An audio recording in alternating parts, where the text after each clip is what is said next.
puonjo e skunde mag sekondar mabende utelo negi wacho ni oyo omera ne okodwa no chule to un kaka jotelo un ma untiere kanyo kichako dhi koje bende sirkal bende omako kamoro matek maka uchaka taka mur matin to se maku se yuwa ka untiere kar jot majatend piny Kenya to kanyo weche uloso to we will gi maslahi mag jopuonj. Okapar ka en kamano. Ing'eni Kuppet kaluwore gi kaka ichako Kuppet ne nitiere kisomo history mar Kuppet. Chon ne wan gi union achiel mane orito jopuonj, lakini yudo ka union ni nobedo thothne leadership mar union ni ne en mar jopuonjwa mane primary ema nomako leadership mang'eny.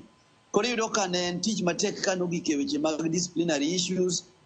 Jopuonj ka ne ok nyal easily dhi mondo gikony jopuonj mag jo secondary kata mag post primary e disciplinary issue. Koro mane foundation mar Kuppet ema ne jogo oneno ni at least wabed gi union mabiro address issues magwa directly. Lakini sama ne chako Kuppet ne ok ochake the combative one mar the former union, ne ochake the dialogue one. Iyudo ka Kuppet noko bedo that combative, lakini no bedo combative the dialogue side. Emomiyo every issues mag Kuppet ibiro ka Kuppet ose make several steps nikech issues mag Kuppet gitimo with understanding first. Wakwongo wang'iyo ni to ere gima ber ne jopuonj, kaya ere gima ber ne wan bende manyalo miyo wambe wa bargain. So it has been a bargaining power. Kata wuok wa mar dhi State House kata od loch mar piny mane wadhie kane wach mar housing level biro ne en bang' kane executive secretary marwa ma Mombasa iluongo ni Madam Linde Tamaj ondiko barua mane oluongo godo jo Mombasa mondo dhi demonstration.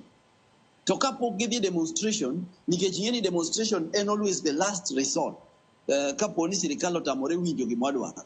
Ema nomiyo jatend piny okoni sawa, asewinjo ni udwa dhi demonstration, lakini kapok udhi be wanyalo bedo piny mondo wawuo mondo walos wach.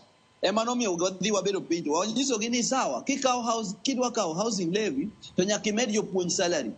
And you remember the foundation mar 10%, 7 to 10%, makata July sani onego bed ni pesa idhi medwa pesa. So en gima wasebedo godo on dialogue basis. Ni kapok wadhi e last resort mar dhi street to bende nitiere kaka wanyalo wuoyo mondo wakony jopuonj. Mane kaka Kuppet osebedo ka dhi mbele. Emomiyo sirikal inyalo wacho ni sirikal winjowa moloyo union moro amora, nikech kapok wa make a step wanyisi ni gini onego bed ni itimo ne jopuonj. To ka ok itimo eka koro wakawo the last resort.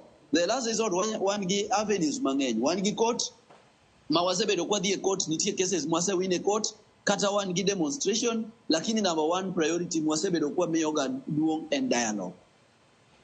Sirkal chano weche mag rido okanda kata mago mag austerity measures, kendo mano miyo omenda go mago mag invigilation kata mag rito piny maduong' dhi bedo gi ng'ukni e higani dweche adek kende kama gintiere.